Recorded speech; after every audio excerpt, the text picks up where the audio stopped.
We're seeing a great deal of frustration in the property market at the moment, driven by the uncertainty within the economy. Some of our clients are hugely frustrated. They're still going through a period of redemptions where they're selling properties. Others are seeing the market as opportunistic, especially those from perhaps the Far East who are seeing a devaluation in the pound and cheaper prices within the UK. Well, I think firstly you have to categorise between those investors that are investing within the pan-European space compared to having a solely UK strategy.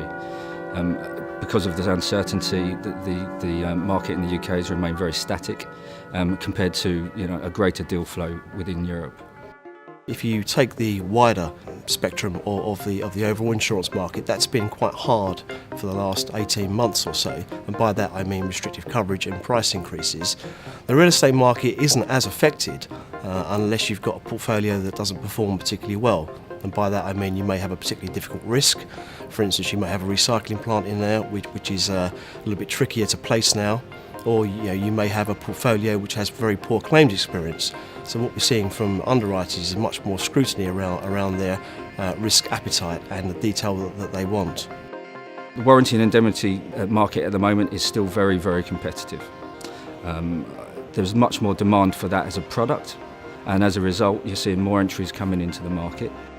Well, within the Gallagher real estate team we have a wealth of experience that have been through many of these cyclical changes that you've seen within the property market, and one we're seeing at the moment. 18 months ago we set up a transactional risks team to sit alongside us within the real estate team to shorten the lines of communication, first and foremost, that specialises solely within transactional risks. So they cover areas like warranty and indemnity, tax insurance, legal indemnities, rights of light, and also extends to include title to shares. I can't predict the future and I don't know what will happen next, but what I do know is that we've got a fantastic team that's best placed to innovate for our customers and guarantee that they get great service through times of perhaps uncertainty now and going forward.